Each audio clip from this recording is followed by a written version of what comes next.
एक ऐसा जहाज जो चाहे तो दुनिया का नक्शा ही बदल सकता है। पर सोचने वाली बात ये है कि एक 52 मीटर चौड़ा जहाज आखिर रेडार्स पर क्यों डिटेक्ट नहीं होता? इसमें ऐसी कौन सी साइंस है जिसे अमेरिका पिछले 37 ईयर्स से छुपा रहा? $2 अरब की लागत से तैयार किया गया ये आज तक बनाया गया दुनिया का सबसे महंगा जहाज है। दूसरे जेट्स के मुकाबले में न सिर्फ खामोश बल्कि ये हीट सीकिंग मिसाइल्स के साथ साथ इंफ्रारेड गाइडेड मिसाइल्स को भी आसानी से धोखा दे सकता है। इन दुश्मन के रडार पर ये सिर्फ और सिर्फ एक मक्खी जितना नजर आता है। B-2 स्पीड बॉम्बर दुनिया का ऐसा जहाज है जिसे चाह कर भी कोई मिसाइल तबाह नहीं कर सकता। 1 मई 1960 पाकिस्तान में पेशावर एयरबेस से अमेरिका का Lockheed U-2 aircraft take off करता है।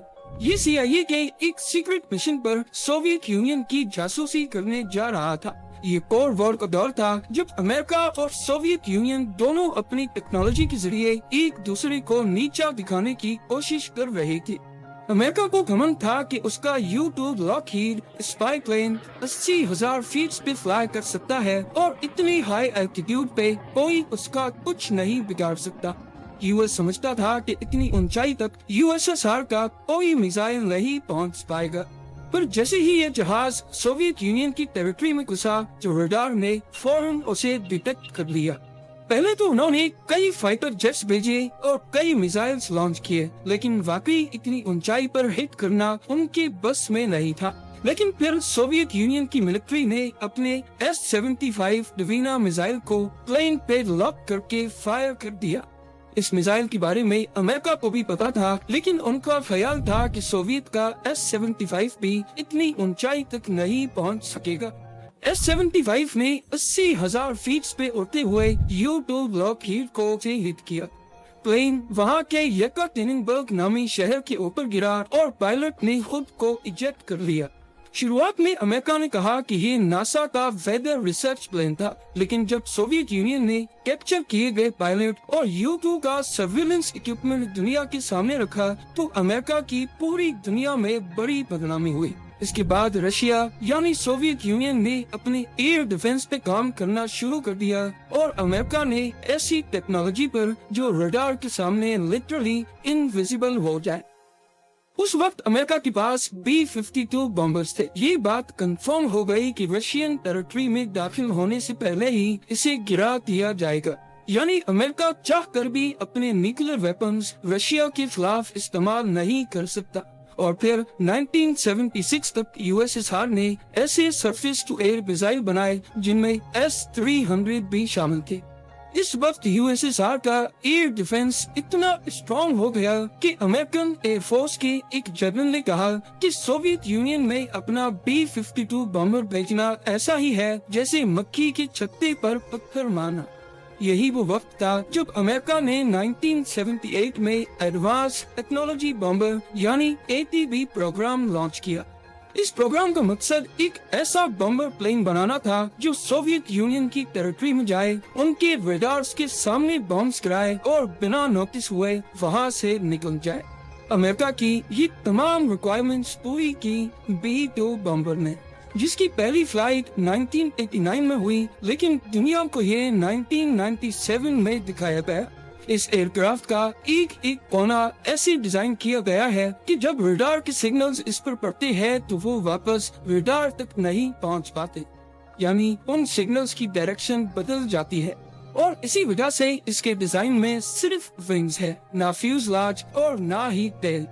नॉर्मल एयरक्राफ्ट्स में लगी ये वर्टिकल टेल फिन बड़ी आसानी से रडार में डिटेक्ट हो जाती है। एयर डिफेंस सिस्टम में लगे रडार्स का बहुत बड़ा नेटवर्क आपस में कनेक्टेड होता है और ये रडार्स आसमान में हर तरफ ऐसे सिग्नल्स भेजते हैं कि कोई एक कोना भी अनडिटेक्टेड ना रह जाए। ये सिग्नल्स नॉर्मली प्लेन की बॉडी से रिफ्लेक्ट होकर वापस रडार की तरफ जाते हैं और ऐसे उसकी मौजूदगी रडार में रिकॉर्ड हो जाती है। खासकर टेल फिन को बचाना नामुमकिन होता है क्योंकि ये साइड से दिखने पर रडार्स के लिए एक मिरर का काम करती है। लेकिन B2 स्प्लिट बॉम्बर की बॉडी ऐसे डिजाइन की गई है कि कहीं से भी रडार का सिग्नल आए तो वो टकराने के बाद उसी डायरेक्शन में रिफ्लेक्ट नहीं हो पाएगा, और इसी वजह से इसमें तेल रखी ही नहीं गई। इसका जिग-जैग डिजाइन सिग्नल्स को बिल्कुल ऑपोजिट डायरेक्शन में डिफ्लेक्ट कर देता है। B2 बॉम्बर की कामयाबी के पीछे सिर्फ इसका डिजाइन ही नहीं बल्कि एक ऐसी कोटिंग भी है जो 100% रडार के सिग्नल्स को अपने अंदर एब्जॉर्ब कर लेती है। यूएस ने एक ऐसी सीक्रेट कोटिंग बनाई है जिसकी डिटेल्स अभी तक दुनिया से छुपी हुई है, और इसी कोटिंग की वजह से B2 बॉम्बर रडार पर 100% इनविजिबल हो जाता है। कंपेयर किया जाए तो रडार पर B-52 बॉम्बर एक 2 बेडरूम फ्लैट जितना नजर आता है, F-15 एक छोटे कमरे जितना, F-17 एक सिंगल बेड जितना, और रफाइल एक बड़े तकिए जितना नजर आता है। यानी B2 बॉम्बर इन सब से 10 गुना बड़ा होने के बावजूद रडार पर सिर्फ एक मक्खी जितना दिखता है। B2 स्प्लिट बॉम्बर में सिर्फ दुश्मन की रडार से बचने की काबिलियत ही नहीं बल्कि इसका लो हीट सिग्नेचर इंफ्रारेड और हीट सीकिंग मिसाइल्स को भी चकमा दे सकता है। नॉर्मली एयर डिफेंस सिस्टम्स में इंफ्रारेड सर्विलेंस सिस्टम्स भी होते हैं। ये सिस्टम जेट के पीछे से निकलने वाली हीट को डिटेक्ट करके कंफर्म करते हैं और फिर मिसाइल सिस्टम उसी हीट सिग्नेचर पर लॉक किया जाता है। लेकिन B2 बॉम्बर के इंजन इसकी बॉडी के अंदर छुपाए गए हैं, जिसकी वजह से B2 बॉम्बर अपने पीछे कोई हीट सिग्नेचर नहीं छोड़ता, और यही चीज B2 को दुनिया का सबसे कम हीट सिग्नेचर छोड़ने वाला एयरक्राफ्ट बनाती है। ये ऐसा ही है कि अगर एक F-16 jet infrared surveillance system में 100 किलोमीटर दूर से डिटेक्ट हो जाता है तो वही B2 बॉम्बर जब तक 10 किलोमीटर की रेंज में नहीं आएगा डिटेक्ट नहीं हो पाएगा। पर ये इतना नीचे उड़ता ही नहीं जो कभी इंफ्रारेड रडार पर भी डिटेक्ट हो सके। B2 बॉम्बर 15,000 मीटर या फिर 50,000 फीट पे उड़ने की काबिलियत रखता है।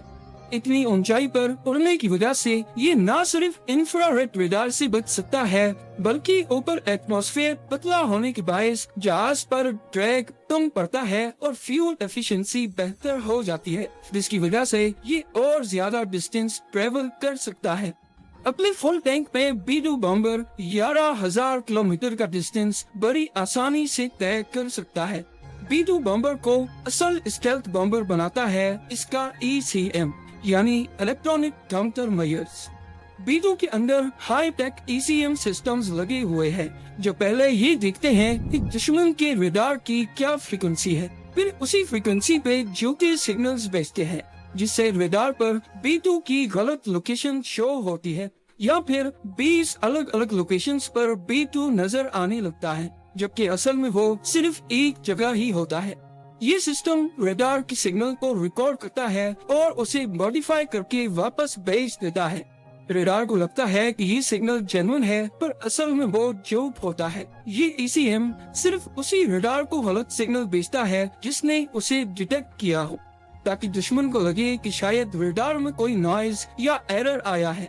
अगर तमाम ही रडार्स में गलत सिग्नल भेजे जाएंगे तो दुश्मन को शक हो सकता है। B2 बॉम्बर की बॉडी में ज्यादातर कार्बन ग्रेफाइट कंपोजिट मटेरियल का इस्तेमाल हुआ है। रेंज की बात की जाए तो ये अमेरिका से रशिया जाकर वापस आ सकता है, और अगर हवा में ही रिफ्यूलिंग की जाए तो B2 बॉम्बर दुनिया के किसी भी कोने तक जा सकता है। अफगानिस्तान वॉर के दौरान B2 बॉम्बर ने USA में मिजोरी एयरफोर्स बेस से टेक ऑफ किया। 9,500 किलोमीटर का फासला तय करके अफगानिस्तान में बॉम्बिंग्स की और बिना लैंड किए वापस चला गया। इस दौरान बीच में सिर्फ एक मिड एयर रिफ्यूलिंग की जरूरत पड़ी। इस पूरे मिशन में B2 बॉम्बर लगातार 45 घंटों तक फ्लाई करता रहा। इसके अलावा 1999 में ऑपरेशन अलाइड फोर्स के दौरान भी इसे सर्बिया में बॉम्बिंग्स के लिए इस्तेमाल किया गया। 2003 में ऑपरेशन इराक फ्रीडम और 2011 में ऑपरेशन ओडेसी डॉन में भी B2 ने लीबिया में बॉम्बिंग्स की। B2 स्प्लिट बॉम्बर किसी भी मौसम में और किसी भी कंडीशन में फ्लाई कर सकता है। पायलट सिर्फ कंप्यूटर को कमांड देता है कि टर्न करना है, उसके बाद कंप्यूटर खुद ही जहाज को पायलट की जरूरत के मुताबिक टर्न करता है। आज तक सिर्फ 21 B-2 बॉम्बर्स ही तैयार किए गए हैं और सिर्फ एक जहाज $2 अरब की लागत से तैयार किया गया है, यानी काफी कंट्रीज की GDP B-2 बॉम्बर की कीमत से कम है। ये सारे जहाज सिर्फ अमेरिका के पास है और अभी तक अमेरिका का ये टेक्नोलॉजी बेचने का कोई इरादा नहीं है।